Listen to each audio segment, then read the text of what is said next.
Okay, face front true believers, and welcome to episode 2 of the Pitch Nerds. I am your host, Cap, here with my co-host, Frosty. How are you doing today, Frosty?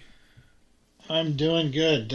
Thanks so much for tuning in on this Saturday Pitch Nerds. I want to apologize to anybody listening for missing Thursday. We do intend to get our show up every Thursday at 6 o'clock. Unfortunately, though, I was a little under the weather, so I do appreciate um, coming in and listening to us on a Saturday. And you can also check out our channel on YouTube if you wanted to catch up on what you missed on last week. We're still working on some of our technical glitches, but I think we're getting better every single time. So this week we are going to be listening to more Star Wars. More Star Wars. I'm dressed for the occasion.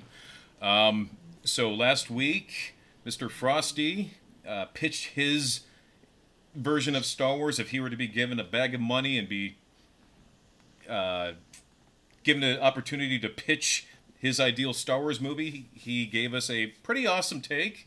I dug his Jedi character. I dig that kind of wandering kind of samurai. It had that old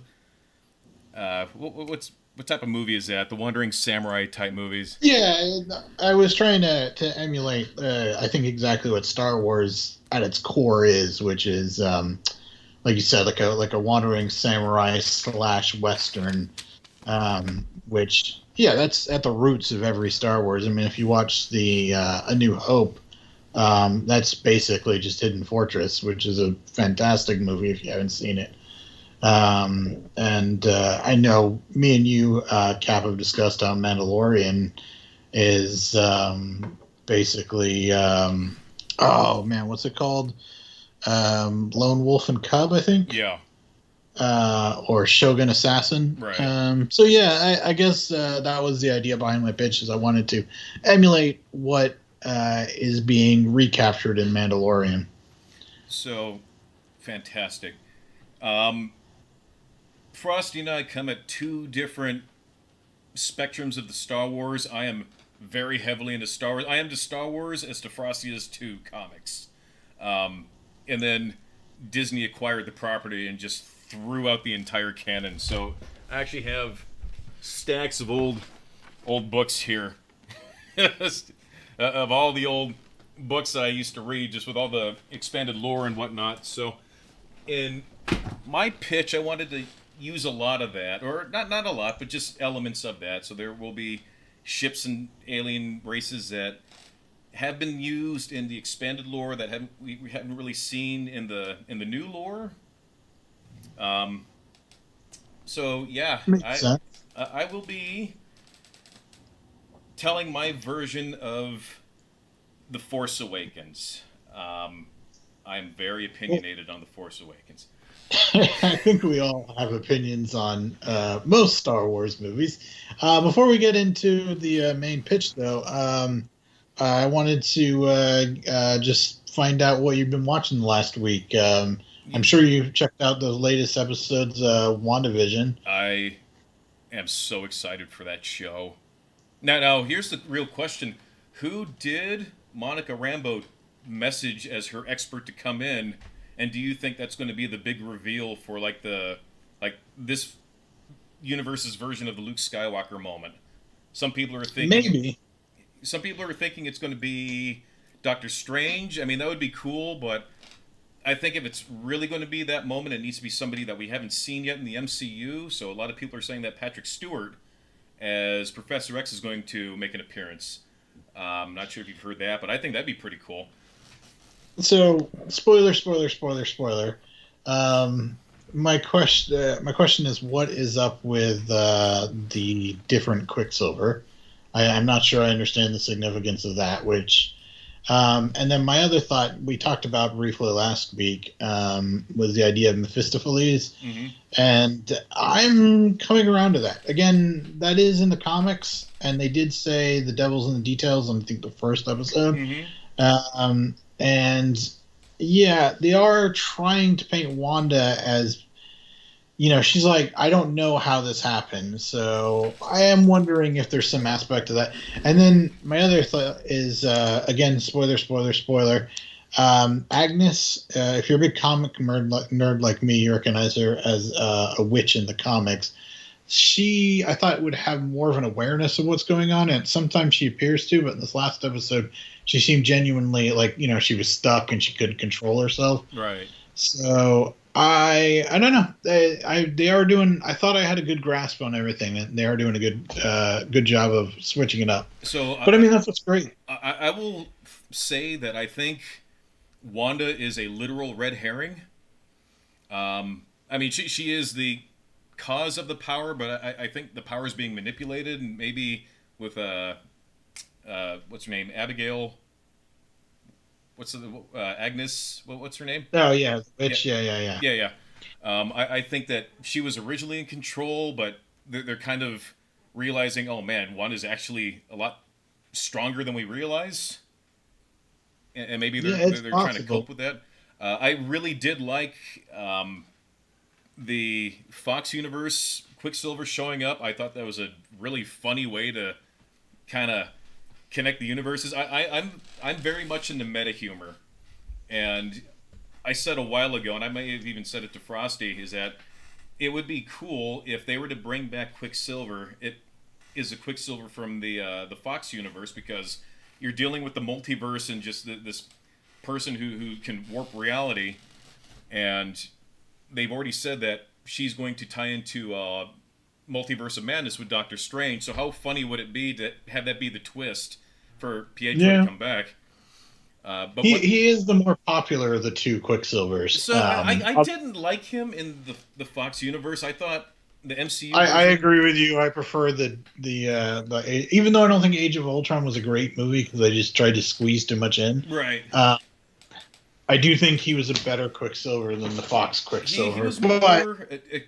He reminded me more of the comic book Quicksilver, where he's kind of he can talk some smack. Um, he has a bit of a hot head, a little bit of an attitude to him. We never really got that in the Fox universe one, so I'm glad that we got to see that character come back, but sassy like Pietro in the comics. yeah, it'll be interesting. I again, I have a lot of questions. I'm really excited to see what the way the show is going. So Also, I wanted to say, if you guys, I think I mentioned it briefly last week. If you haven't checked it out, check out Warrior on. I think it's on HBO. So good. It's set in like the West just after World War II, and it's about this guy. It's based on the writings of Bruce Lee, oh, nice. and it's if you remember that show Kung Fu way back in the day, it's that but not stupid. And instead of having an you don't have like a white guy lead, you have a guy who's actually like Chinese, and yeah, it's so good. But there's episodes where it's like westerns, and there's episodes where like you got that classic Hatchet Man, and it's just pulpy enough where it's entertaining, and it has the best fight scenes I've ever seen on a TV show, bar none. Nice. I will have to check that out. Aside from WandaVision, one last thing on WandaVision though. Did you catch the Kick-Ass reference? No, you mentioned that to me in a text. I couldn't figure out what you were talking about. So I know he's in. I know the actor's in Kick Ass. right. But So you had the Quicksilver from the MCU. I forget his name, but he was Kick-Ass in the movies, and then one of his buddies in the movies was Quicksilver in the Fox universe. So both of those Quicksilvers were in the same movie. right.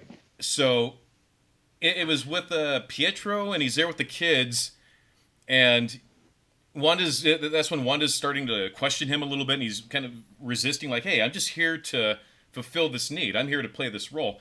And the kids come. He says, "Yeah, let's kick ass." And then Wanda stops. And he's like, "Kick ass," and it's like, "Kick ass." uh, I missed it. I missed it. yeah, I mean, it just. I've I'm a huge fan of Kick Ass. It's probably one of no. my I should have caught that. I bring shame to my nerdy roots. The roots of the nerd.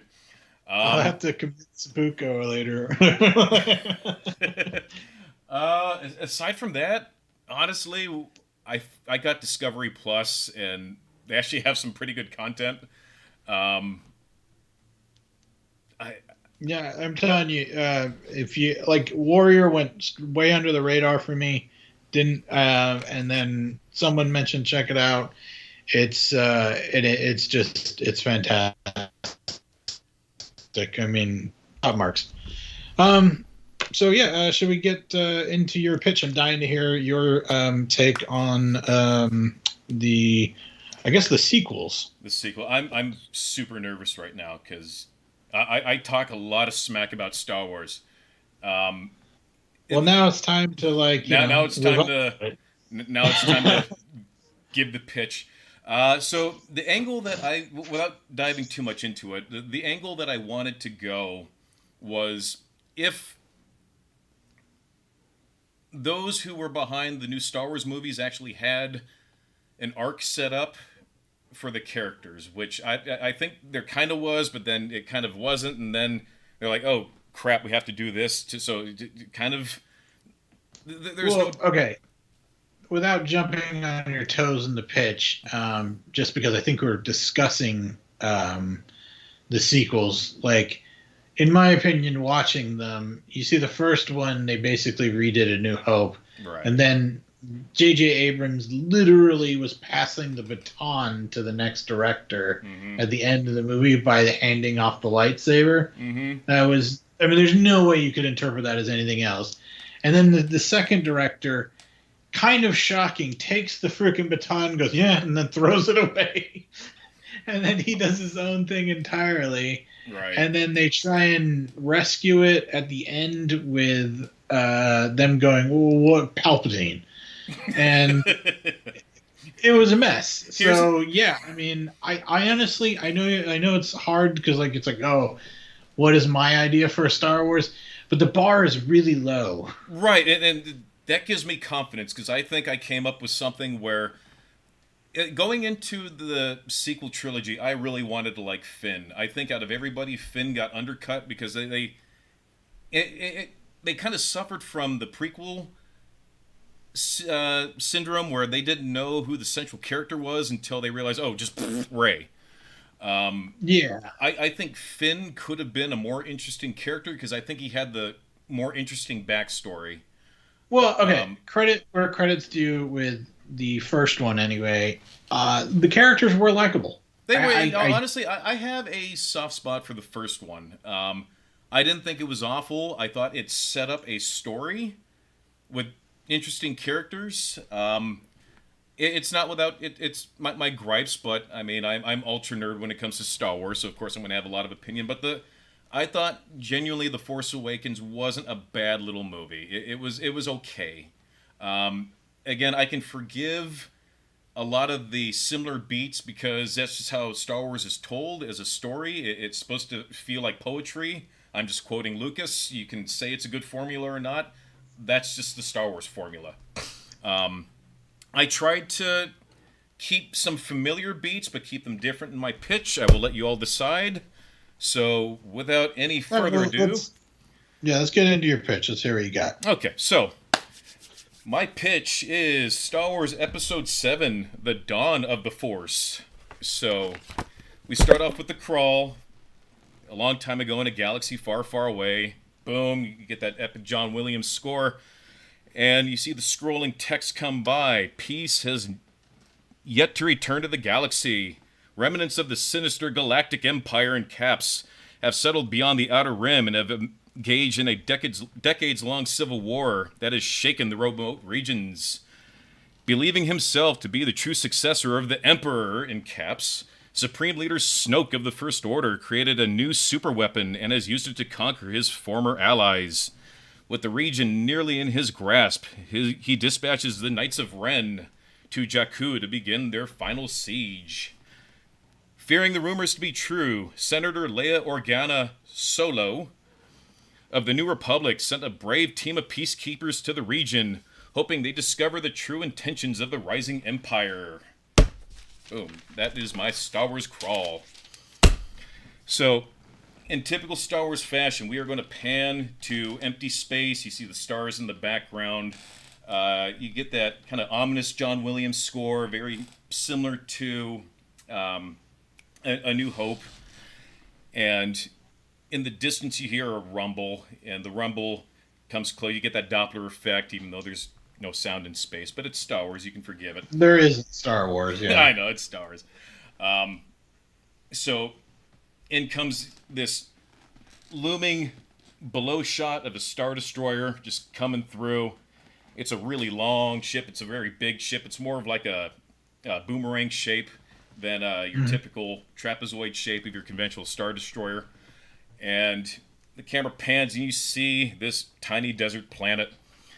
From the Star Destroyer, you see a couple transport troops come down and they deploy towards the planet. And again, that ominous John Williams score. We cut inside the transport and you see a bunch of troopers. They are standing at perfect attention. All is silent. These are not your typical stormtroopers, however. They are donned in actually black and red armor. They are a lot more streamlined. They're not as bulky. And they're all carrying various different types of weapons. Some have the typical blaster. Some have a couple heavy ordnance. But they don't look like your typical stormtrooper. They look like they are the badass stormtrooper unit. So they descend towards the planet. We see the camera would pan to a stormtrooper. He's just standing amongst the crowd, but you can kind of get the sense just by holding the camera on him that his mind seems like it's kind of elsewhere. It's kind of drifting a little bit, but he remains poised like everybody else. Where did I leave? Sorry, I had to handwrite all of this because my thing was working. So as we're approaching over the intercom, you hear approaching the drop point, T-minus 90 seconds. The troopers remain motionless as they're approaching the drop point. We see an exterior shot of the planet. You see the ships coming in, and we see the desert planet of Jakku, and you can see that much like the Jakku as depicted. It is just a graveyard of just old derelict ships of varying degrees of decay, just completely dotting the landscape. We cut back to inside. You hear the same voice come up over the intercom. Scans detect 3 ATST walkers. Expect heavy resistance. And, you hear this. The stormtroopers remain still. They seem unfazed. T-minus 10 seconds. They come in. They reach this point where it looks like a Star Destroyer had been kind of gutted. And within the hangar section, people kind of assemble like a town hall within its wreckage of the hangar, or like a town square. This isn't right. So, kind of like they've turned it into like a habitation place. Like where they're living. Right. So, this isn't your typical Star Destroyer, though. The Star Destroyer is actually and I'm going to post a picture of it so everybody can see. This is actually an Interdictor class Star Destroyer. So it has the similar triangular shape, but it has these 4 gravity emitters on it. And it looks like this habitation has, or these people have just carved out the Star Destroyer and have used the power from these giant domes to essentially give their city power. The 3 transports come and they touch down, doors drop, troops deploy. All is silent in this town. You hear the jets of the trooper ships. And who are we kind of following now? Are we following that stormtrooper that you mentioned? So we had the one stormtrooper. Then we're just doing a lot of exterior shots of the ships coming down. The transport ships land. Doors open. Troops deploy, and we're back on that same stormtrooper. Okay. So the ships peel out, and they take a wide circle around this encampment. It's maybe a couple kilometers wide. All is quiet. The troopers, there's 3 squads of 10. They're all just kind of standing there poised, and all is silent in this town. There isn't a soul to be seen. we're watching this, and you'll see again the shot. You'll see the ships flying away, and then from out of nowhere in the distance, you hear the sound of pew pew pew pew of a very familiar AT-ST blaster Yeah. smacking into one of these ships. The ship. By the way, great AT-ST blaster sound. Oh, there's going to be plenty of pew pew pew pew. I promise you that. You didn't even have to tell me. I knew what it was. Oh, so. I know. Just wait till you hear my TIE Fighter and my quad laser cannon. You'll love that one. So, as the troops deploy, we cut back to the stormtrooper who we kind of get the sense that we saw earlier. He's got his squad behind him. You have the 3 squads, just, lined up military style with their weapons drawn, not a soul to be seen. Their ship or one of their transports just got taken out by pew pew pew pew fire. Streaks of red crimson fill the nighttime sky. It's that one of the 3 AT-STs possibly mentioned from earlier. We cut back to our trooper. He does a couple hand signals, and you can tell it was probably the 2 other squad leaders look to him, acknowledge his signals, and they go off in their own separate direction. The squad leader turns to his squad, gives a few more hand gestures. They take off down a small kind of alleyway in the debris. It's a very much a shanty town. Above, if you picture like the shell of a Star Destroyer, kind of using that as like your canopy. And then I'm kind of picturing from what you're describing, not just like that, but like the feel it's kind of making me think of like the end of Rogue One, kind of more down to earth with the troopers and everything like that. Yeah. So like they're fighting with rocket launchers and shit like that. Yeah. So we cut back to we follow our lead trooper. Him and his squad of 9 are going through just various debris of alley, and occasionally they'll stop. They have their blasters trained. It is nighttime, so they do have lights, but they're red lights, so they're very difficult to spot. Aside from the occasional gust of wind and the creak of the distant metal, there's not much going on in this town, even though there's clearly signs of life. So, as our trooper leads his squad, they reach a junction, and he looks left, looks right. He sees a clearing off to his side. He motions to his team.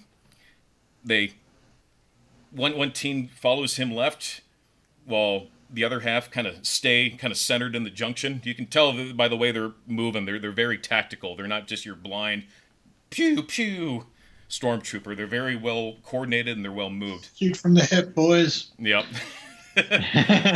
So our squad leader takes several of his troopers. He stops right before this clearing in the rubble, and he's standing there, blaster drawn. He hears a creak of twisted, just rusting metal from his right side.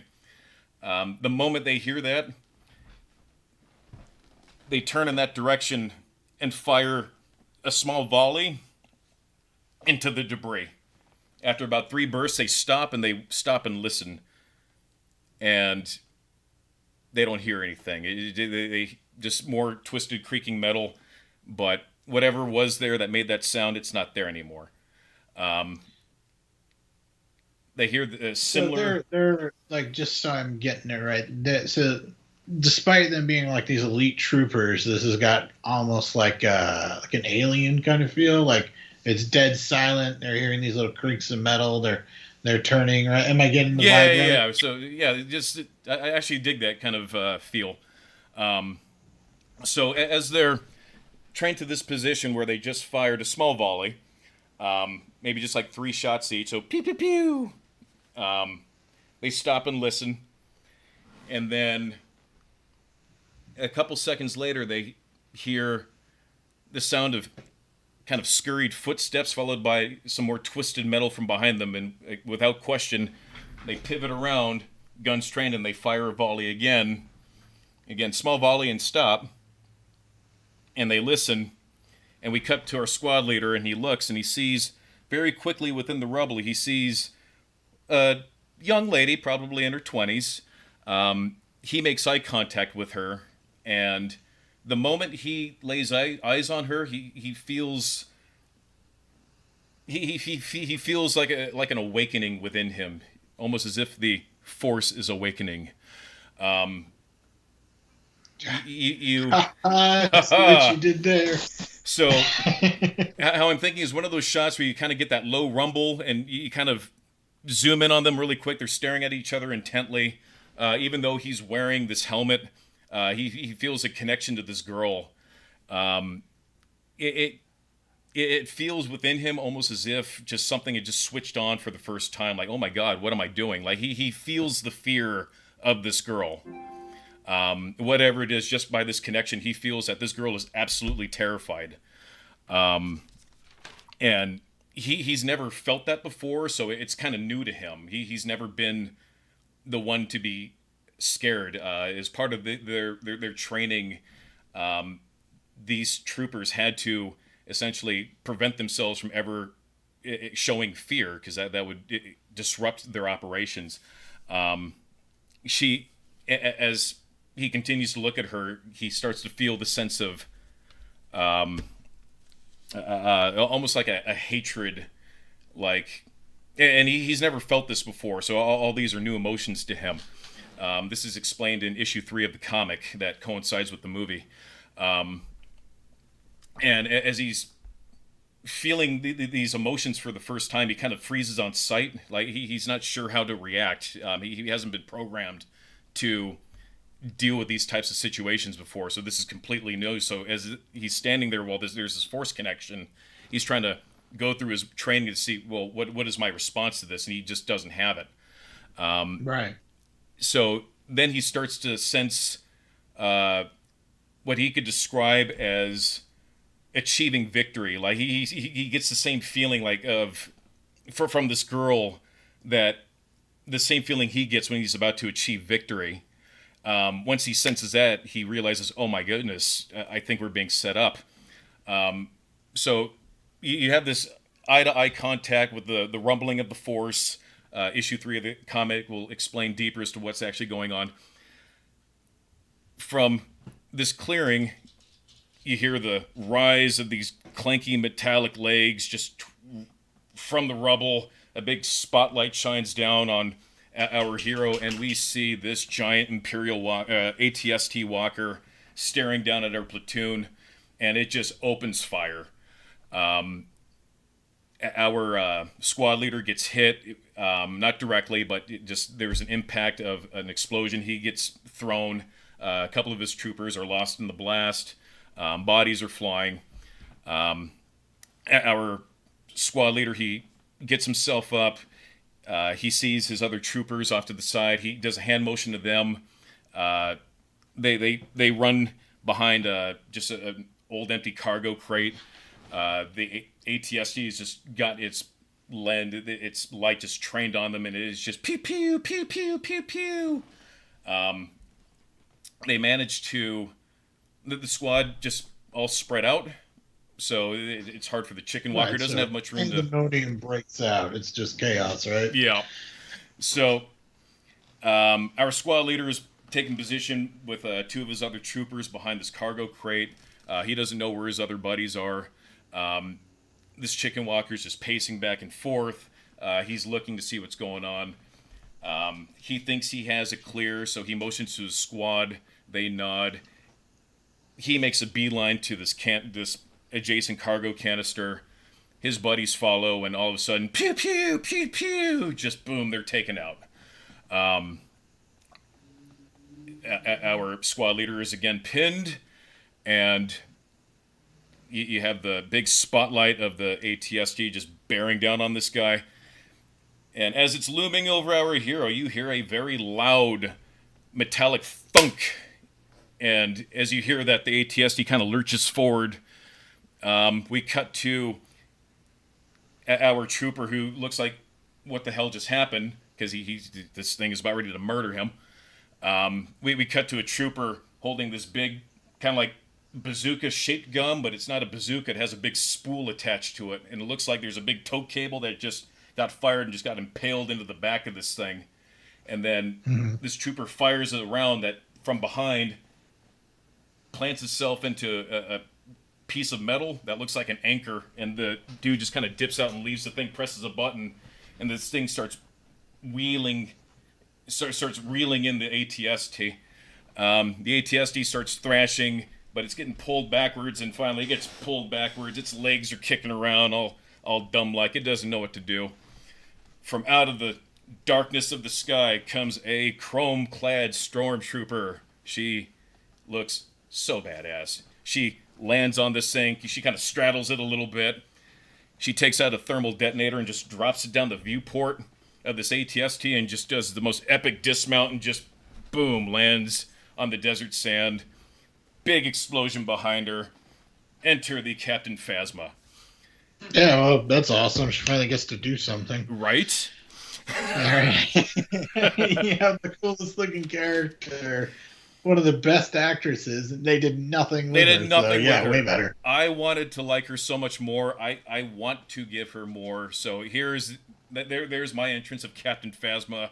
She just, after this thing gets down, she just lands and straddles this thing like it's no one's business. Just plops a detonator, does the dismount. Now, the only difference in her armor with my version is that it's more streamlined, and she actually has like almost like a Mandalorian backpack, but it's a little bit thinner, and it actually comes out the sides. It's not it's not true Mandalorian, but she has like a neat little jump There was pack. something vaguely Mandalorian about her as is. Yeah. So Like halfway between a Mandalorian and a stormtrooper is yeah. like how So she strikes me. um. Where did I leave off? So we have the entrance of Captain Phasma. Through her chrome armor, you can tell she's not really happy with what just happened. So, she looks at the stormtrooper who's down on the ground, and in her cold metallic voice, she says, "Sergeant FN 2187, report squad status." FN 2187, as we now know or Sergeant FN 2187, as we now know this trooper to be named by, he's kind of at a loss for words. Just by looking at this girl, he felt as if she was almost like trying to tap into his mind, whatnot. Like he could almost empathically feel her emotions. He felt her fear. He felt her anger. He felt her sense of hope, which tipped him off as to him being set up for a trap. Now, just a quick question here. Like, so obviously that's the Force. Did you have a way of conveying that cinematically, or are you So like thinking cinematically, again, I just think. light? So you know how they kind of show the Force by just having that kind of like wobbly cam. Yeah. Yeah, so just have a little bit of the wobbly cam. I call it the Ray Skywalker with the wobbly cam. When you See, I mean, just throwing this out there, like I would do something maybe with lighting. Like when you have a connection to the Force, like maybe subtly grayscale, not fully, but just a little bit grayscale everything else except for the two leads, and then have it in like a blue or something like that. yeah, I dig it. So. So you have FN 2187 on the ground. His armor's a little scuffed up, but he seems okay. He picks himself up. Captain Phasma asks for a status report. For the first time in his life, he kind of struggles to find the words. But when he does, he reports to his captain, "We were ambushed by an unknown, Captain. Pursuit led us," and she immediately interjects, "You were a hungry dog who took the bait." Finn kind of freezes, like, he knows what happens with people who fail the First Order, and he's a squad leader who essentially lost his squad. Now he has to report to his boss. He seems a little downfallen. Just he doesn't he tries to maintain his posture, but he's definitely a little bit more fluid than the others now, as you can tell. From the background, there's Fizzle and Poss from the ATST. He's expecting to be terminated on the spot, but Captain Phasma, she says, oh, I'm sorry. As she's staring him down, another squad leader reports. He comes walking up. He says, Unit Besh and Crush have secured the area, Captain. Phasma in her cold robotic voice looks at him and says, any chaff? The trooper replies, 498, Captain. And his response was immediate. There was no delay. The moment that Captain Phasma asked him a question, boom, there was a response. She replies, I want them rounded up at once at the evac point in 5 minutes. Corporal FN 2005. FN 2005, aye aye, Captain. She glances over at FN 297, and he's essentially a terrified animal.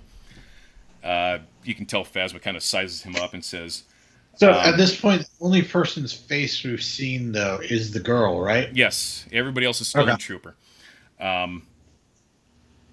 So Captain Phasma tells Sergeant FN 287, join Units Crush in rounding up the chaff. Deal with any resistance accordingly. Finn was taken back by that. He was expecting something a lot more severe, having he just lost his squad, but he just double times it. He just says, aye, aye, Captain. And we have our famous Star Wars wipe. We now show what would be the same town square that they came in on, or that they dropped in on. You see hundreds of people rounded up in like a big energy shield dome, and they're just crowded up, and you see the other stormtroopers just kind of standing guard watching them. And we kind of pan the camera, and we come up on Captain Phasma and FN 2187 and a older gentleman who's tied to a metal post. Captain Phasma was there, and she's holding a baton, and the guy looks pretty bloodied.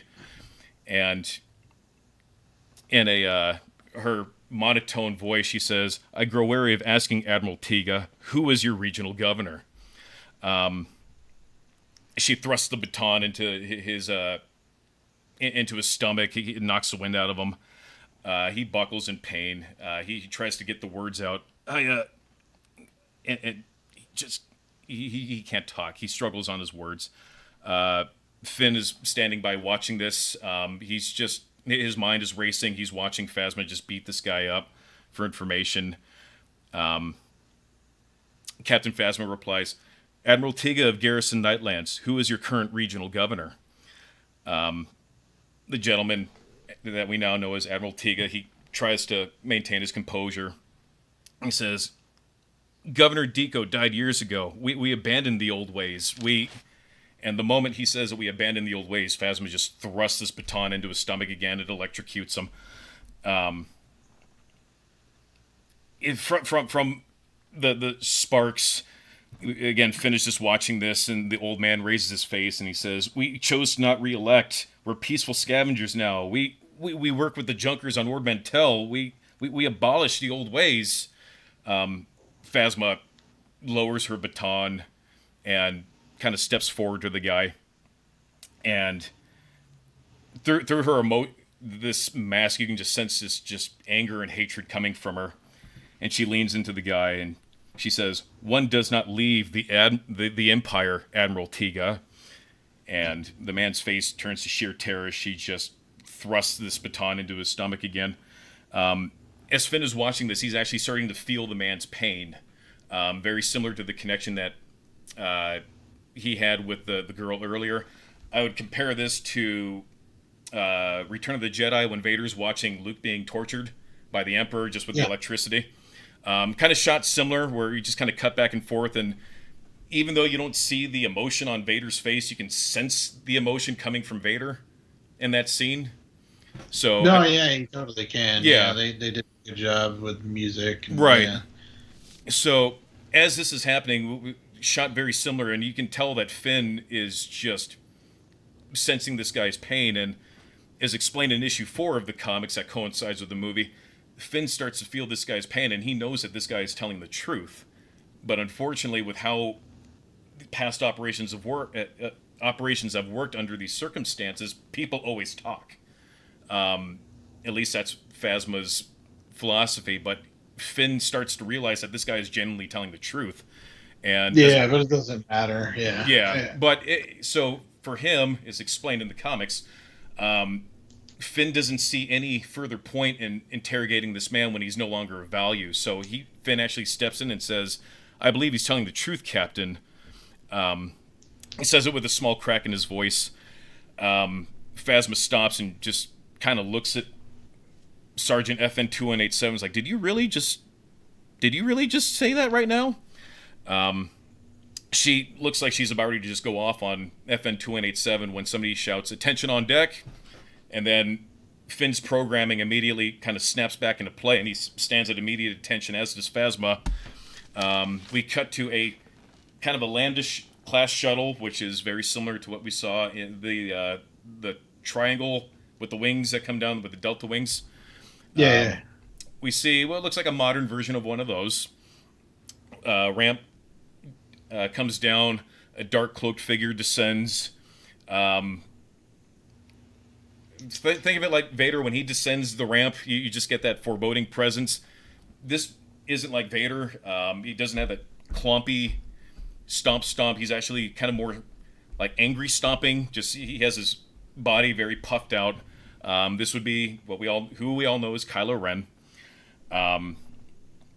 He stops and has that signature shot at the foot of the ramp where he kind of looks side to side. He has his arms out. He's just very flared out. He proceeds to walk over towards Captain Phasma, and as he does, he's just kind of sizing up the crowd. Let's see here. FN 2187 for the first time coming out of this cloaked figure. He approaches. It looks like he's scanning the crowd. We're doing a tracking shot of him, just kind of just angry, just almost like a predator. He approaches Captain Phasma, and in his Kylo Ren voice, he asks, "Is this all of them?" Affirmative, Captain Phasma says. He asks Captain Phasma, "To whom do these people hail?" And Captain Phasma replies, "They claim nobody, Master Ren. Retired Admiral Tiga was about to tell us who the regional is." FN 2187 dare not corrected himself. Kylo Ren kind of glances at Admiral Tiga, just a quick once over. He has his helmet on, but he doesn't seem interested. He seems like he's looking for something else.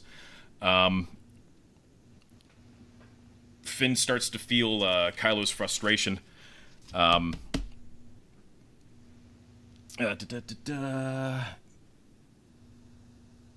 so Kylo Ren starts to walk away, and he stops as he admires as he looks to the crowd of people.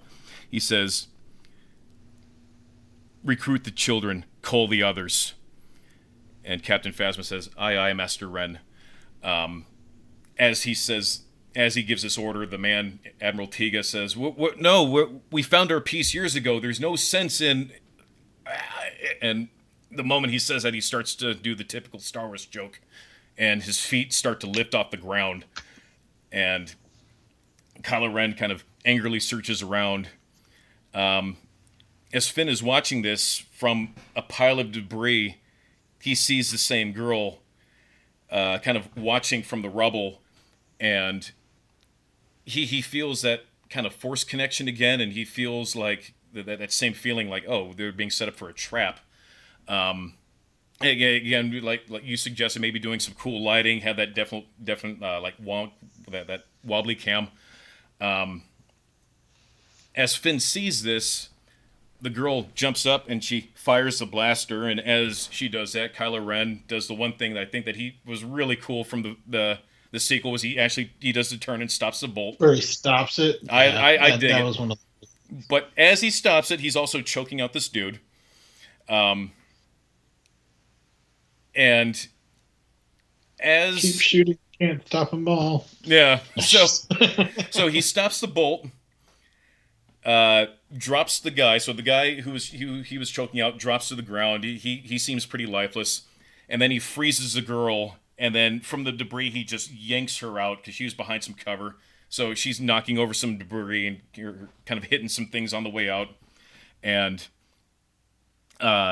he finds this girl, and the girl is frozen. Um, da, da, da, da, da.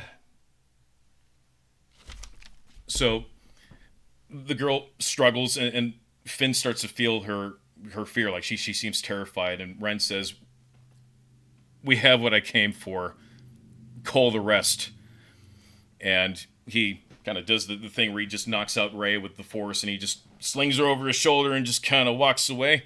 Captain Phasma says, "As you command." They drop the shield. Phasma orders the troopers around to essentially open fire on the townspeople. Yeah, FN is standing there. He just senses just the awful just pain and hatred and just fear coming from these people as they're essentially being killed, and he cannot fire.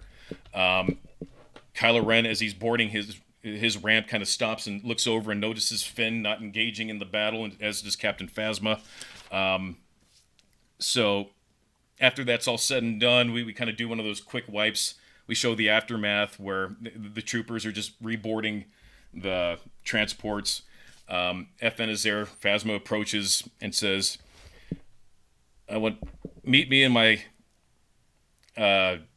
quarters or just whatever facilities after we reach the Star Destroyer for further briefing."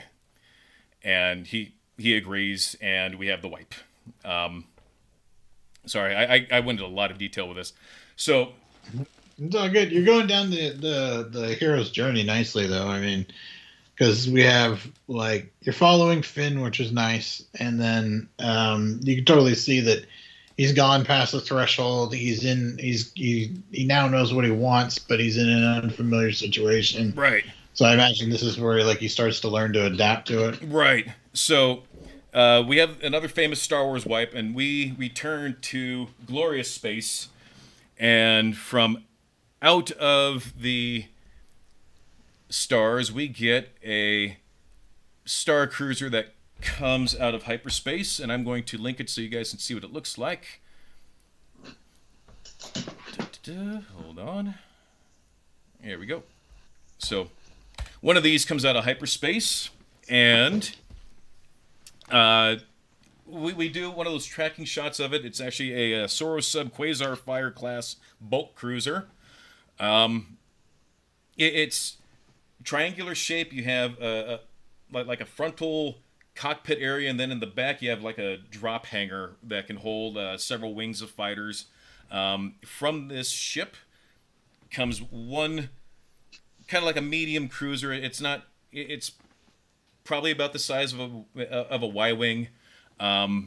It's a little bit of a tiny, chunky cruiser, and it's kind of outfit with a bunch of like sensor and radar equipment. This thing dips out towards what we see as Jakku way in the distance. We cut to the bridge of the cruiser, where we show a figure dressed in your typical Jedi garb, just the brown Jedi robes, standing near a small droid. Let's call that droid BB-8. And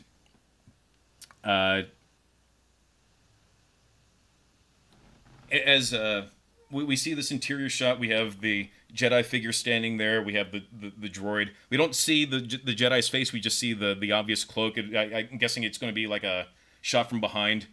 And we see one guy at the controls. And well, yeah, I mean, I think at that point you'd be wondering who the Jedi is. Right. So as a ship makes its leaves the larger ship, we hear the chirping of a droid, and it sounds kind of worried. We see a glance of the figure under the Jedi robes. She has a gray, kind of scaly skin. Looks almost reptilian, but she has. You can see from her hood, she has the braid of a Padawan learner. So. So yeah, so we get to see her face, but still in shadow. I will post a picture of what she looks like. There we go. She looks like one of those. So we hear the worried chirps of this droid, and the cloaked figure. We get a look of her face, and she says, "I have a very bad feeling about this."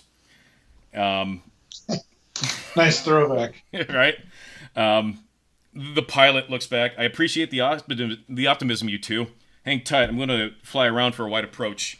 The gentleman, let's call him Poe, flicks a few buttons on this terminal, flies out, and the Star Wars beeping computer noises. You see them fly towards Jakku from a wide distance. They see the Imperial Star, or not the Imperial Star Destroyer, but they see like the First Order Star Destroyer that's there. As he's flicking a few switches, he turns back. What is it with you Jedi and bad feelings, anyways? Why can't you ever have good feelings about things? The droid chirps a retort, and the pilot replies, "I don't care if you said it first." So the over the comm, you just see your typical Star Wars banter. Over the comm, you hear the voice of a trooper. Sassy to Intrepid 1, commence scan of system. Rendezvous point at 48227. Copy 48227, Poe replies. The Padawan stands there. She remains silent. She has her eyes closed, head down. You can tell that she's just kind of sensing the area, and the little droid chirps again. The pilot turns, easy, buddy, relax. It's just a recon mission. Besides, those imps have been killing themselves off for years. He kind of says that nonchalantly. BB-8 replies something in its chirpy language, and to which Poe replies, "Well, that's why we have the Jedi with us." And the lady from behind, the Padawan, she says from her cloak, "I'm not a Jedi, not yet." Then Poe says, "Well, what does that make me, the teacher or the babysitter?" And she says, very quickly, without hesitation, without any humor, "You are neither." Poe says, "Ouch." I love the idea of putting a Jedi in right now, or I guess a Padawan. I'm just like, oh my god, who is she? Did she train under Skywalker? Hold on. I know. I'm just saying you did a good job because I think we not having a Jedi like right off the get, might as well. They're established, you know. What I Right. mean? Well, So I think that's a good move. I think And then at the same time, by introducing a new person, it makes you go like, who is this? right.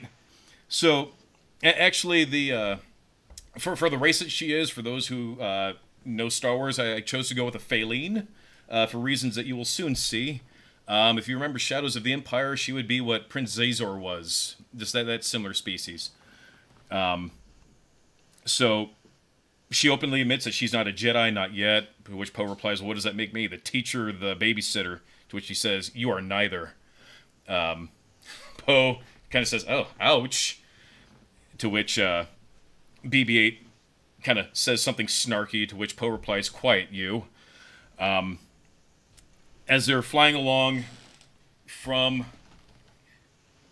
wide angle of the planet, the computers start to beep. Poe starts pushing a few things, and on their scan, they on a terminal they get a giant image, or an image of a giant what looks, I want to say Death Star like, but not the Death Star. It's about the size of the Death Star from Return of the Jedi, which I think was about 350 miles in diameter. Similar in size, but it looks a lot more crudely constructed. It doesn't have that sleek kind of Star Wars look. It looks almost like a junk ship or a junk station. So Poe turns and looks like, oh, But is it fully completed? yeah, so Like, it is fully completed. It just is it a looks, full ball? Or is it... yeah, so it is a full ball, and it has your typical just kind of super laser esque thing on it. Um, let's see here. So they spot that, they start taking all the all the information. Poe says, "Wow, look at the size of that thing," and to which the Padawan replies, "Judge not by size." So you have that typical banter back and forth. Hold on, I lost my place. I like her. Judge not by size makes me feel good. So as they're taking these scans, little alarms start going off, which BB-8 starts to make the worried beeps, to which makes Poe reply, "Uh-oh, I think we have incoming." And the Padawan says, "What do you mean? I thought you said that we were taking a wide approach." And he says, "No, I think they found us. We have to go here." And he starts frantically trying to take all the information, all the data that they can record from their sensors off this thing so they can get out of there. As they're making their rounds, they're downloading all this information. As this is happening, a squad of TIE fighters comes in and they start opening fire on their ship. Pew, pew, pew, pew, pew, pew. To which, they're under fire. Poe turns to the Padawan. "I think you jinxed us, Z." And she says, "Blame me not for your poor flying." So Poe goes on the computer, on the communications, says, "Sassy the Intrepid One are under fire. Repeat, we are under fire." And then you hear, "Yeah, copy, Poe. We're also under." And then shh, so static. So both they see an explosion in the distance. Their ship had been taken out, so it's just this tiny little scout ship against all these TIE fighters. They get hit and they start descending towards Jakku. They're flying down, and Poe turns and says, "All right, hang on back there. There's going to be a bumpy landing." He turns to... You know what you should do before? This is just me throwing something out there. Mm-hmm. Before they get hit, Mm-hmm. you should make it like he kicks way more ass than he should. That way you got that nice underdog, like, in an impossible situation. So he... You know he's gonna lose, but, like... So, you know what? I will say this. He does... This is a censorship. It doesn't have much for weapons, so he's able to avoid and bob and weave and maneuver, but eventually he's just outnumbered. He does get hit. It's a fatal enough hit to where... Well, it's not a fatal hit to where they explode, but it's enough to where they start crash landing towards Jakku. He turns to the Padawan again. He refers to her as Z, blames her for jinxing the mission, and essentially before the Star Wars wipe, he says, "All right, everybody hang on back there." And we do the wipe, and we see them kind of descend, and it cuts right before they crash land on the planet. We wipe into like that stale Star Wars and just conference room, that boring, just gunmetal gray conference room, typical of the Empire. And we see a gentleman who was probably one of my favorite characters in the sequel trilogy, General Hux. He's sitting there in this conference room. He looks pissed off. He's surrounded by other people of other leadership of the First Order. Kylo Ren comes stomping in, and everybody remains seated as he comes in, and he kind of takes a seat at the head of this table. It's a round table, but his chair is bigger. He just wants a cool, bigger chair. Yeah, it makes sense. It's kind of like his character, isn't it? Yeah. Like, if anyone was going to have a big chair, it's going to be him. It would definitely be him. He purposely make everybody else's chair slightly smaller than normal. Yep. So as Kylo sits, a hologram of who we all know was Supreme Leader Snoke appears just in hologram, small hologram on this table.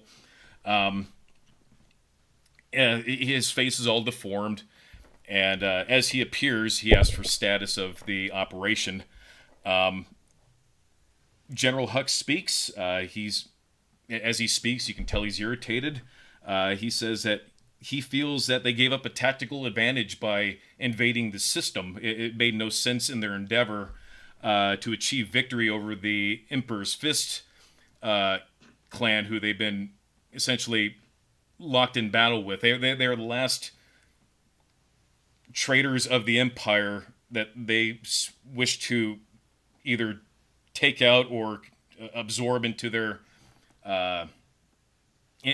branch of the Empire. He feels that Jakku was a waste of time. Like, why did we do this? Now the New Order knows we're here. You gave up a tactical advantage for the visions of a child. This was not a good military target because now our enemies know that we're here on both sides. Snoke, in his arrogance, he says that it doesn't matter. We have the not with the Star Killer. We have the Star Killer. We can achieve victory. Hux steps in again and he says that the orphan girl knows she has no information. She doesn't know anything. She is of no worth to us. She is of no advantage. These people have no governor. They are nothing to us. And So Star Killer, that's like, oh, this is our super weapon, right? yeah. Not with the Star Killer. Yeah, you know what you should throw out, like, this is just a suggestion, is you should throw out a line that alludes to A New Hope, where because they're all talking here. It kind of reminds me of that scene where Vader's talking. Yeah. Yeah, and remember they were like, oh yeah, we have the power of this base is greater than anything. And Vader's like, oh, it's nothing. Yeah. So to try and work in some kind of comparison like actually, that. I will get to that. Oh, sorry. Great minds think alike. If my pitch goes long, I'm sorry, because I just, this is how much I love Star Wars. So you have Hux essentially talking about military strategy. Just from his words, you can tell that he's a tactician. He's angry that they forfeit an advantage over an orphan girl that knows nothing. So you have Captain Phasma's there also. Hux asks for a report of the operation. Phasma explains that they lost one of their squads of Ren, that they are working with other child soldiers to begin the indoctrination process, to begin the training. Hux is satisfied enough with that answer.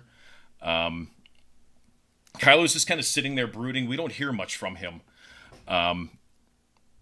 So, you know what? I know we've had discussions about this, but him being more of a silent, angry, antagonist kind of would make him look more imposing to me. I think so.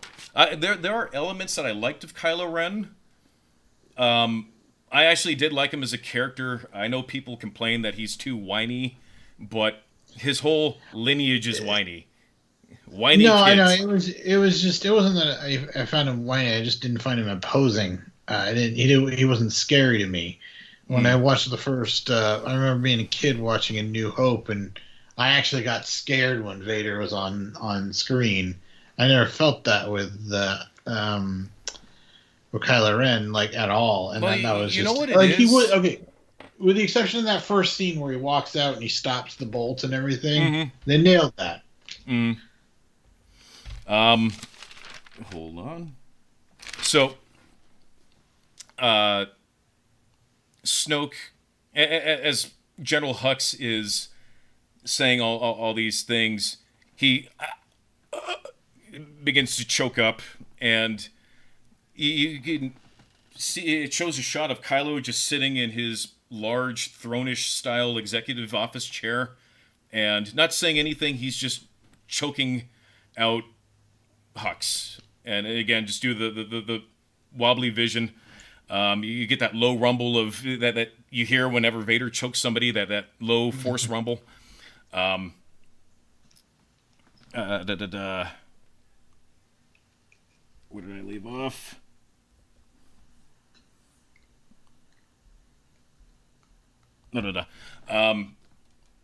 Snoke says, "Do not dare question me, or do not dare question me, or you are to do it as you are told, and nothing else, and nothing more. If I want your opinion, if I want your strategy, I will seek it. Until then, you do what you're told." As that happens, when he's done saying that, there's a release, and Hux kind of collapses. He kind of grabs his neck. Kylo, from his office chair, looks to Phasma and says, "I want FN 2187 terminated immediately." To which Phasma says, "As you wish." Snoke speaks to General Hux as he's adjusting himself. He hold on. Sorry, I lost track of where I'm at. Hux says, "Deal with the Emperor's fist immediately," and he cuts out. As is happening, you have Hux trying to adjust himself. Kylo's sitting there, FN 2187. As this is happening, somebody presses a couple buttons and another hologram of a dude appears, and we see a gentleman, older dude, and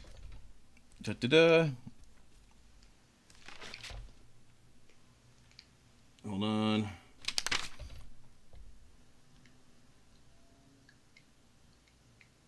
So you have Kylo Ren. He speaks to the hologram of this figure, and he says, "Governor Lenatok of the Emperor's Fist, you are to surrender immediately or be destroyed under the rule of the First Order." And Lenatok kind of scoffs Kylo Ren and says, you people are nothing. You do not embody the true teachings of the Emperor. You do not fully embrace his ways of restoring order. You only wish to create chaos, to capitalize on the chaos, to create order. You're no different than the rebellion, because that's exactly what they want to do.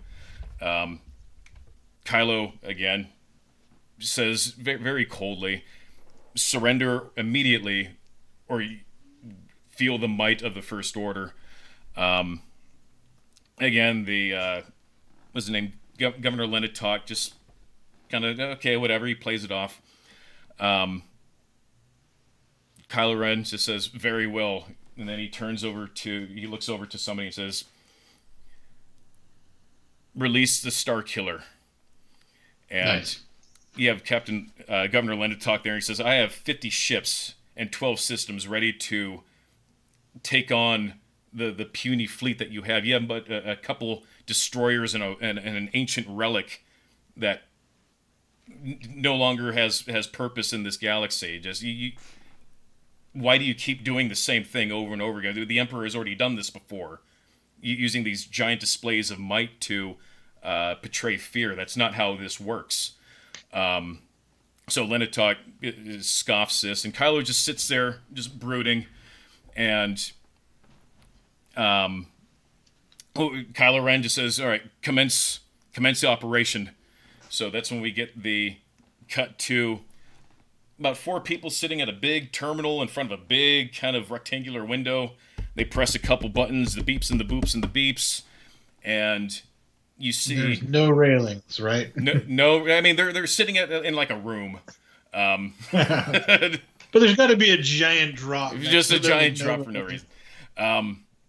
So we get that famous shot of, instead of lasers coming together and firing a shot, you actually see kind of like a warp of energy followed by Okay. what looks like a weird energy torpedo that gets launched into a star.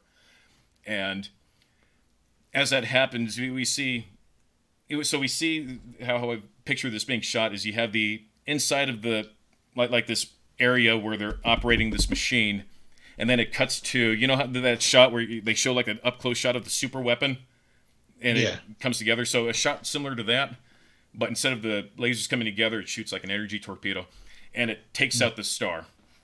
As this happens, Kylo looks to the hologram and says, "As a gift for your years of servitude under Emperor Palpatine, I leave you a parting gift of his mercy of the Empire. You have 8 minutes to live." Lenatok kind of, "Oh, what are you talking about? Da da da da da." Kylo Ren, hold on. For some reason I see him saying use them wisely after Yeah, that. use it wisely. Use them wisely. General Hux, from after he's gathered himself, he looks to Kylo Ren and says, "May your hubris be your downfall." Kylo says, "Death of the weak brings strength to the mighty." You just do one of those quick time lapse types things, and you see the hologram of Captain Lenatok kind of scribble out, and we just kind of assume that his planet was destroyed in the impending supernova. So after that happens, Kylo Ren just stomps out of the room. The hologram, after the hologram goes blank, he stomps out of the room, and you get that kind of dun dun dun dun dun dun dun dun. Dun. You get that. We we can't do that. We wipe to a debris field in a desert. We see the downed ship from earlier. You get some howling winds. It's in the middle of the desert, but you see in the I'm just gonna jump in. That da da da da da was completely different from any other Disney music, which may sound like that. It was completely unique. Yes. And our So we cut to this debris field. We see through the wreckage, you hear the screams of a guy. You hear Poe. He's screaming. He's obviously in pain. We cut to the Padawan who was referred to as Z, standing over Poe, attempting to heal his leg with the Force. He's kind of wiggling and thrashing, and she's trying to comfort him. She says, "I'm sorry, Captain Dameron, but this technique is extremely advanced, and I have only just..." Poe lurches up and he says, "Just fix it." BB-8's over here just making all sorts of chirping noises. Z tries to focus on Poe's leg, but he keeps thrashing. And she says, "Well, perhaps if you can just stay still." And Poe just groans, just like, "Are you kidding me right now?" So you see Z, she kind of lets out a sigh, and she closes her eyes, and you see her really start to concentrate.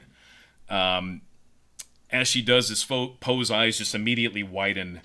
And he kind of remains frozen, and in Poe's head is explained in issue 8 of the comic that parallels the movie.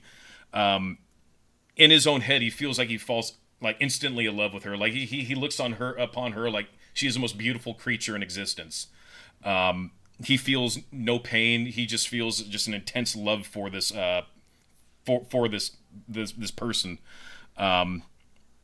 He starts getting all these visions of them living a happy life. He's just essentially just pining over this girl. I picture this being shot just one of those kind of like quiet, maybe have like the ringing in the ear type thing. Yeah. And then after like an intense kind of build up, there's just a snap, and he kind of breaks out of it, and he seems okay. And his head starts to clear off, and he says, he sits up on the dune. He's like, and the pain was gone. He says, what was that? Z seems actually kind of embarrassed, and she stands up and she kind of turns away, and she says, "Please forgive me, Captain Dameron. Master Luke has forbidden me to use that technique, or such a technique." Poe stands up on his leg. He's a bit shaken, but he gets his bearings, and he said, "Not bad for a Padawan." He kind of shakes his leg off, and he feels fine. Z, the Padawan, she explains, "We Faline have the natural ability to alter people's minds in ways that go against the Jedi Code. Master Luke has discouraged me from using my powers, stating that lust begets jealousy." Poe kind of shakes his head, and he says, "Well, nothing like a drink from Olga's can't fix." Ha moment. That's a tongue-in-cheek reference to Galaxy's Edge. Have to plug it. Not a The Jedi Z, her full name is Zila. Although if they want to be a sponsor, just give me a call. Yeah, that's the whole point of this. The Jedi, she kind of stares off in the distance. They're the best drinks in the galaxy. She says, "These events are unforeseen. Are unforeseen. Perhaps this is my true test."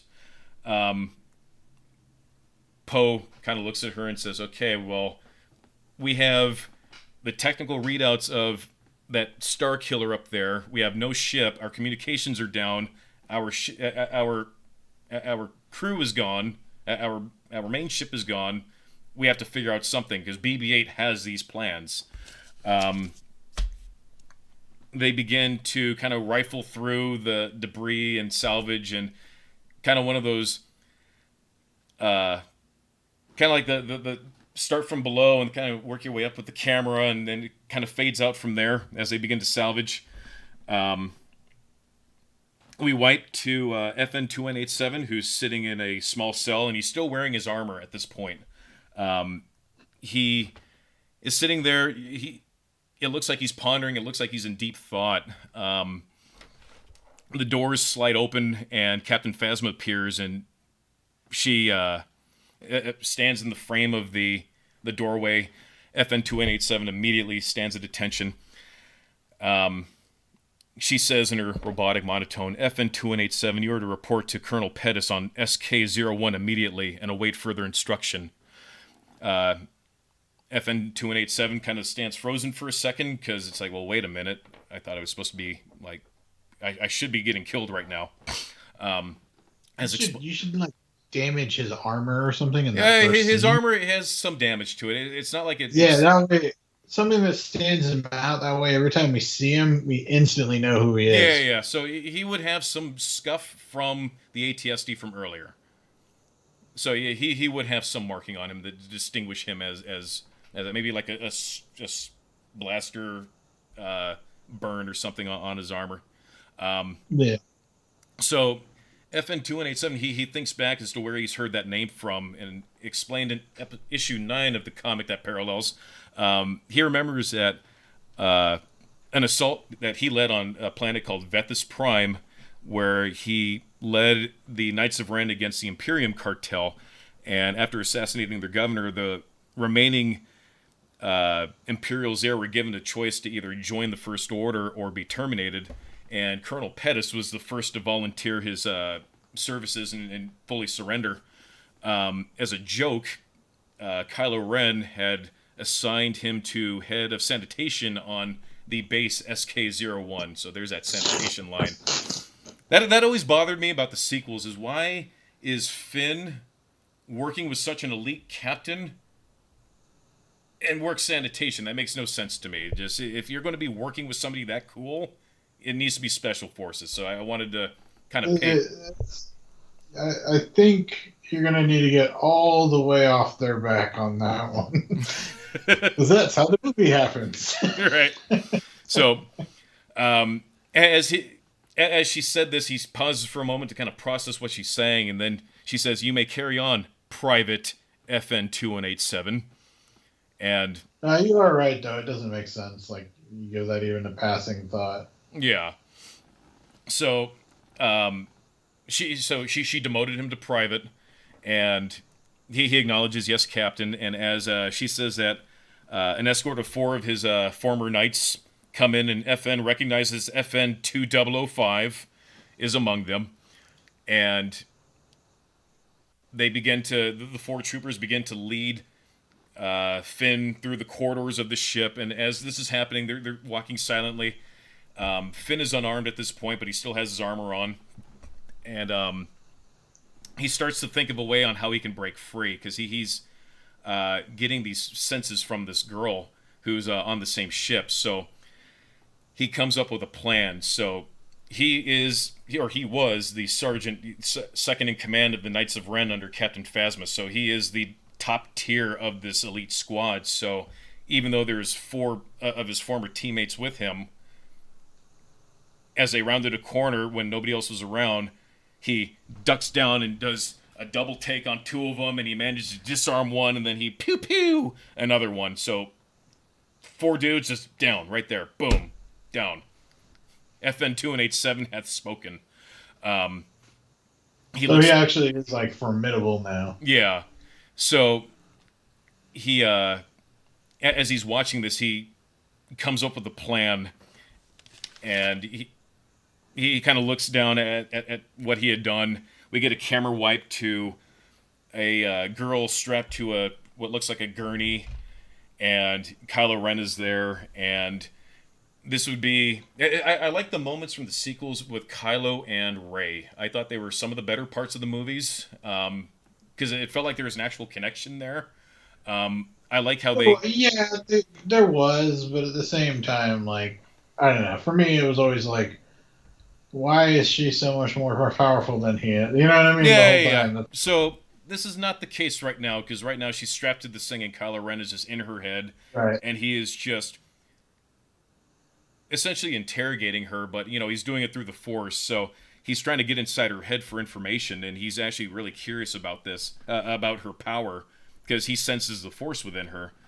And, let's see here. He leans in and says, "You are strong with the Force. It brought me to you." And she says, "I don't know what you're talking about." I mean, she's essentially trying to... she's playing dumb. I mean, right. you can't tell if she really knows her power, or... you can't tell if she does or doesn't, but, she's saying that she doesn't... she doesn't know what he's talking about, but he senses it, and she can kind of sense him. So he's... essentially just very reminiscent of the sequels where they're talking. He offers to train her. He says, you are nothing on that planet. You can help restore order to the galaxy. I can train you so you can use your power to restore order to the galaxy, to which she turns him down. She flatly says, "No, you people are monsters. We found peace without you. Your ways are dead. There's no reason for this. We can live in peace and still have order without... We can have order without the Empire, which, just doesn't compute with Kylo, so that pisses him off. As the two of them are bickering, a door slides open, and we see a trooper come in, and he says, "Sir, prisoner FN 2187, hold on.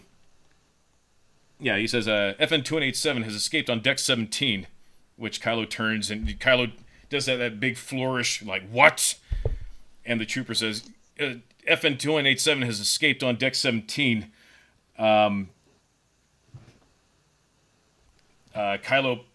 pulls and, like, force chokes him forward, and he says, we've already sent a search squad. We're investigating it now. We will find him." Kylo drops the trooper. Kylo, in his anger, he whips out his lightsaber, activates it, and he points it at Rey as she's still strapped to the thing, and he says, "Don't go anywhere." To which he then stomps out of the room, leaving Rey strapped to this gurney with the trooper on the ground. The trooper gets up, and we see the familiar burn mark on him. Rey looks down and says, "I hope you stay down there, you programmed filth." Clearly she's pissed. The trooper picks himself up and collects himself. He feels her anger. They look at each other, and once Rey really looks at the trooper, she says, "You." Like, it's you. You're a little short to be a stormtrooper. Yeah. So, FN 2187 begins to undo her locks. He says, a full sweep of Deck 17 will take about 15 minutes. Ray seems really confused, he said. And then he says, if they don't find me within 10, they'll get suspicious. And Ray, again, is like, well, what's going on? What are you doing? And Finn just continues, which means we need to get to an escape pod within 5 so we can maintain our lead. Which Ray says, you're rescuing me? Like, what? Why are you rescuing me? You see FN 2187, he kind of scans the corridor. He feels like an elevated sense of awareness right now because he's committing treason, and he's freeing this girl. He knows that he will be absolutely just killed on sight if he's captured, but he's risking it anyways. She asks, "Why are you rescuing me?" And he looks up, and through his helmet that he hasn't taken off yet, he says, "Because I think it's the right thing to do. I think you showed me it is the right thing to do." They're going through the corridors, and Finn's leading the way. He's trying not to be too suspicious, and actually he passes several regular white-clad stormtroopers, and they all stand at attention as he walks by. Ray kind of pokes fun at him and is like, "Oh, you're a man of importance, I see." She kind of says under her breath. Finn ignores it. He doesn't really quite understand humor. They continue down several more corridors, and as they round a hallway, you hear over the intercom of the Star Destroyer, "Attention, attention, prisoner FN 2187 has escaped. Repeat, FN 2187 has escaped. All personnel report to your action stations immediately." Finn and Ray just pause in horror. She looks at him and says, "I thought you said we had 10 minutes. Finn struggles with words. He doesn't know what to say, so they begin to hightail it. They hoof it. No resistance. They get to the like a hangar bay full of escape pods, and as a door opens, you see Captain Phasma standing there, and she has her signature staff. And as the door, it's just one of those reveal shots, kind of like with Darth Maul when the door slid open. You see Captain Phasma there. Finn just kind of freezes in horror, like, "Oh shit, like, we're going to die now." Captain Phasma, in her way, she just says, "FN 2187, you have committed a major act of treason. Relinquish your armament immediately and surrender." Finn pulls his blaster, immediately fires, which just deflect off of Phasma. There's no point. Just he fires at her, nothing happens. They just a fight. Phasma takes out a blaster and fires a couple rounds. Ray sees an escape pod that's available, so she kind of motions for Finn to, "Come on, this way, this way."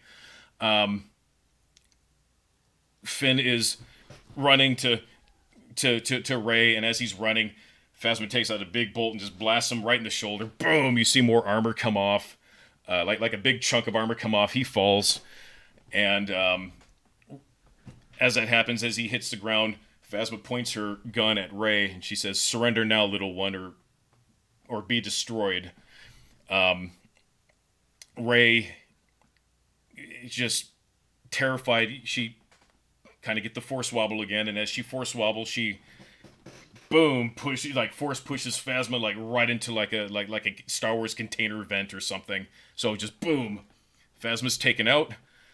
She runs and helps Finn. They get into escape pod, and they poof out of the escape pod. And as they do, the doors close from behind, and you see Phasma like pulling herself from the heap that she was thrown into, and you get that shot of like, "Oh, it's on now, kid.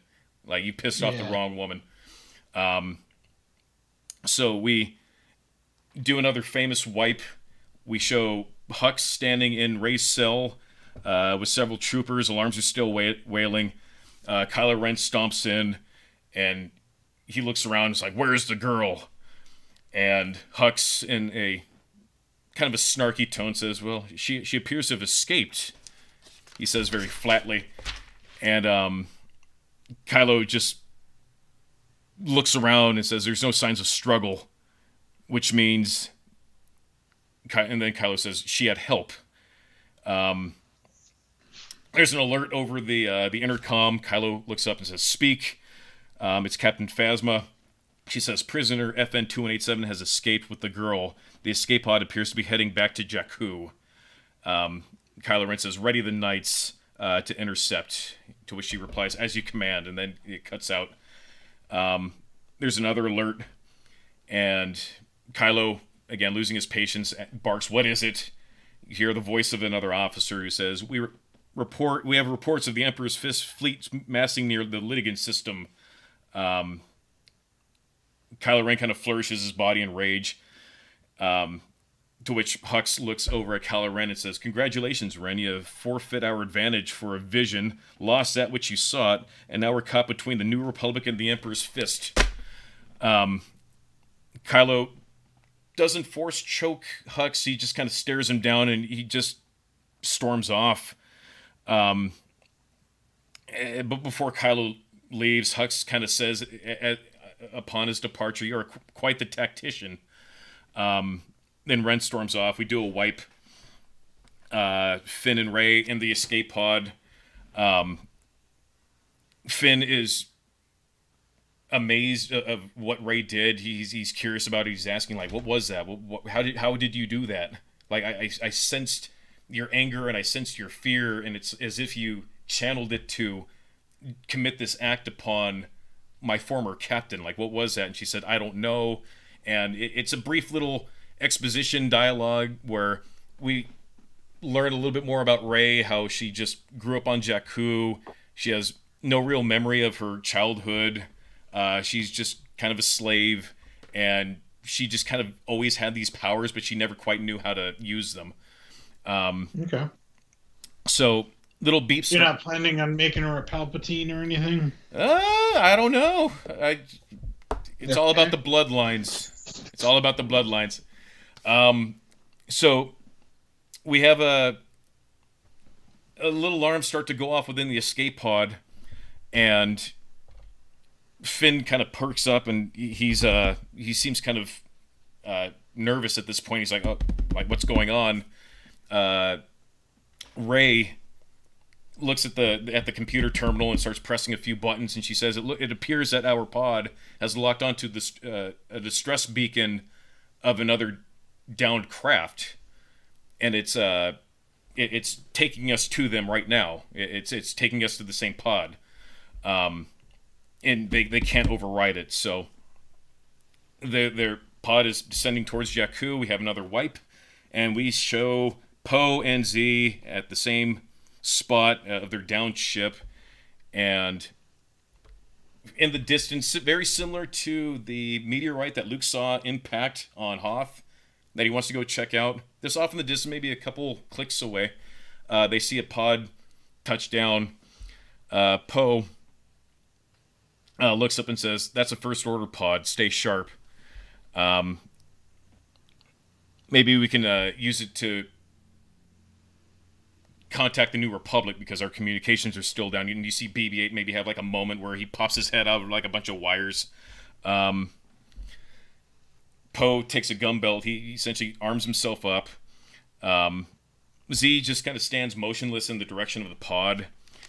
She kind of stares off into the distance. Her mind is wandering. Poe, as he's gearing up, he's like, "Hey Z, are you hearing me?" To which she replies, "I sense a great amount of fear and anger in the Force." And to which Poe replies, "Yeah, that's why we're going to get the drop on them." And he goes to hand her a pistol. Yes, "Have you ever been in a fight before?" And he said, and to which Z replies, "A Jedi trains not for conflict, but for peaceful resolution." To which Poe replies, I take that as a no. Look, just stay close to me." And before he can finish his statement, she just takes off in the direction of the pod. As she takes off, using the Force speed that we only saw once in the Phantom Menace. Really briefly. Yep. Boy, I bet that would come in really handy. Yes, Right. it would, but we'll never see it ever again. Um, and as she takes off, uh, Poe under his breath kind of says, "And follow my lead." And he says that kind of deflated because she just takes off. BB-8 sticks his head out from a pile of wires and kind of does another obnoxious chirp, to which Poe just kind of turns and just gives him a look. We now show the Padawan Ziala is her name. So we show Ziala. She quietly approaches the this pod from a dune. She senses a great amount of fear and anger, like she's sensing it, but she can't see anything. So she cautiously approaches the pod, and she looks in, and she doesn't see anybody. And this is a part that I like. I kind of like, where it's one of those shots where you're kind of looking dead on her as she's kind of looking through this hatch, and then you get the sense that she senses something, to which she turns around. She spins around immediately with her lightsaber drawn, and as she does that, Finn is standing there with his blaster trained on her. So it's kind of one of those. Yeah. So one of those moments. You get what I'm saying? Yeah.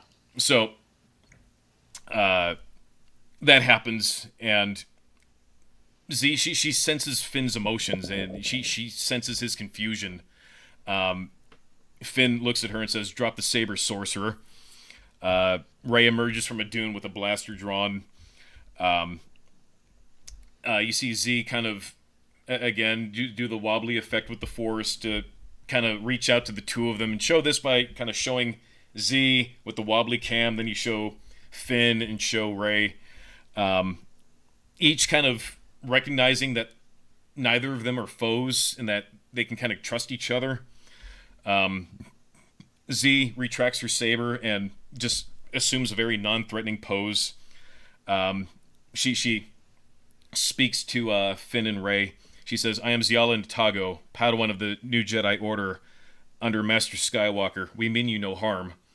Rey steps forward with her blaster drawn. She seems a little bit at ease. She says, "I'm Rey. This is my friend Finn. We are all in grave danger." Finn hears Rey say the word. He hears Rey refer to him as a friend, and that kind of like, whoa, wait, what? Friend? What is this friend you speak of? Rey says, "We just escaped the First Order. They built a weapon capable of wiping out an entire system. We have to alert the New Republic." Z knows that she's telling the truth. She can sense it from her. She sees no deceit in her, but she senses anger.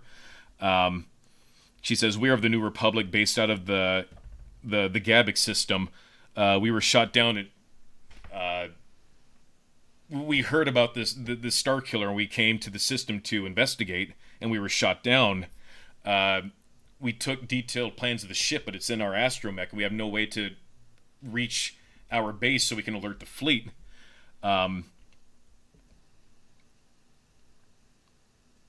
Finn, as she's saying this, we see Finn. He says, "What do you mean, we?" And just as Finn says that, he spins around, blaster trained, and you see Poe standing there, kind of rounding a dune, trying to get the beat on him. But he wasn't quick enough. Just Finn was just, boom, what do you mean, we? Boom. There's more than one. To which, Poe's kind of caught off guard, and he's like, whoa, easy there, trooper, easy. Hands where I can see them. So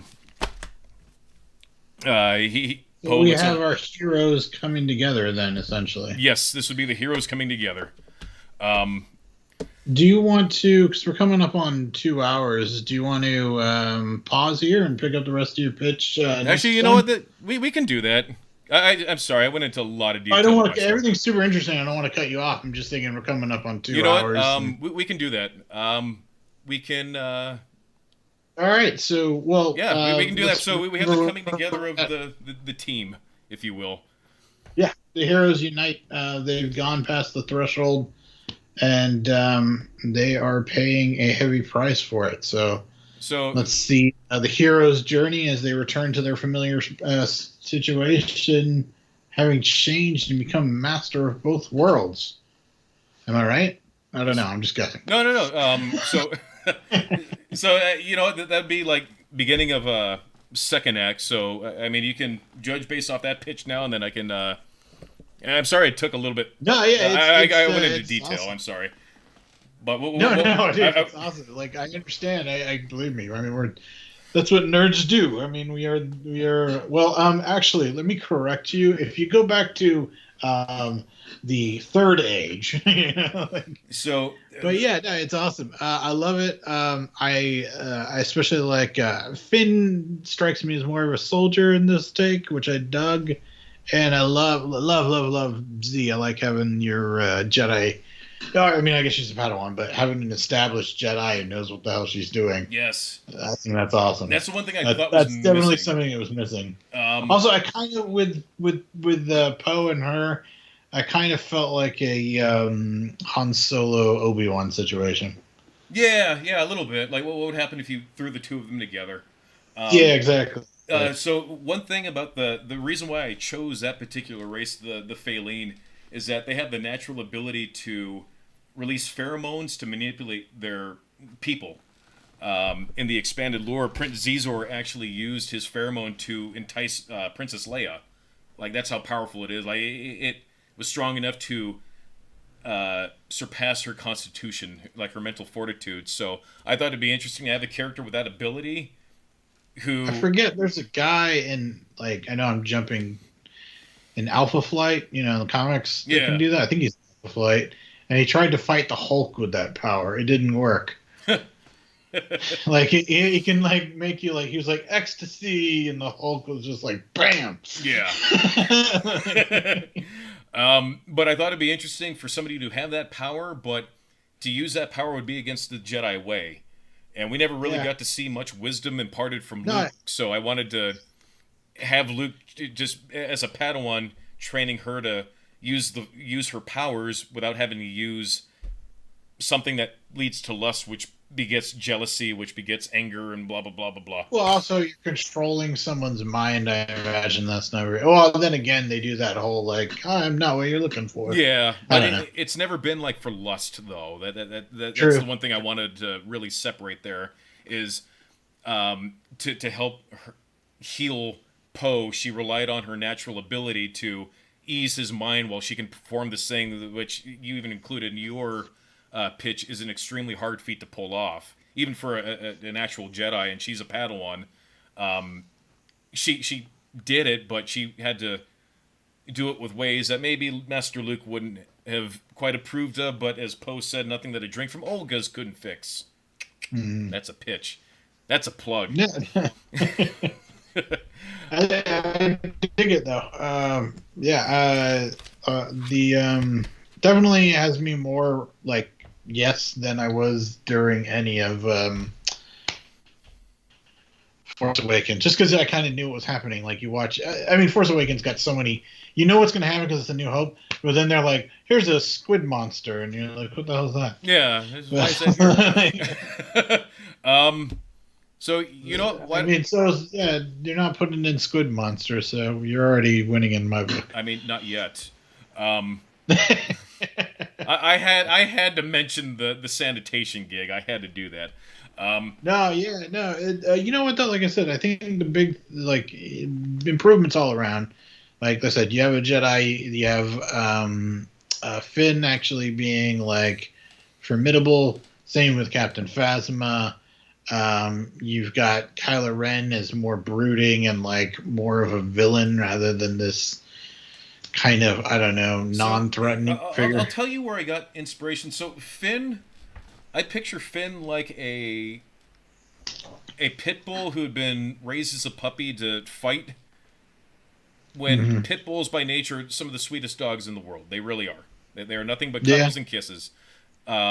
But you take this animal capable of doing bad and training them to do bad, and now you take them away from that. How do they lose that edge? How do you get rid of that programming? Um, You know what always bothered me with Finn was he was like, "Oh my gosh, I can't believe! Look at my friends dying," and then he's like, "I'm gonna blow up that whole base with all of my friends on it." yeah, You know, with like nothing. actually with Kylo Ren, hear me out on this one. A little bit of inspiration from him is actually Damian Wayne, where you Yeah, have yes. I think that would be a better fit for Kylo Ren. Just That would be a better Kylo Ren. Yeah, because you still have that kind of quality that he has of being this kind of annoying child version of something. yeah, But at the same time, he's badass and threatening, and right, like Damien can beat the hell out of most people. So right. yeah, I mean, I wanted to go with something like that because in the though I did enjoy him in the movie, I think if they were to just tighten it down a little bit and have more of that Damian Wayne yeah, kind of aspect, make him a little bit. yeah. I totally see it. Um, All right, well, I think we should probably call it there. Like I said, we're coming up on 2 hours. yeah, sorry But about that, awesome guys. pitch. I hammer No, on dude, everything, don't and I'm having to apologize. write. It's awesome. This is my binder. Don't apologize. We So will. you know, We'll hear part two of your pitch Thursday, yeah, right? we'll do part 2 on Thursday. Thanks for watching. As always, I believe Frosty would like to lead us out with a nerd quote. This comes from Will Ferrell. At a nerd wedding, they don't say "I do." They say "I accept the terms and conditions." Have a But good night, folks. all right. Please Talk to you remember later. to like, comment, and subscribe. Um, follow us on Twitter. Follow us on Twitch. Our Facebook will be up and running by this Thursday, so come Thursday's pitch where I finish my Star Wars pitch. Facebook show will be up and running. Have a good night, folks.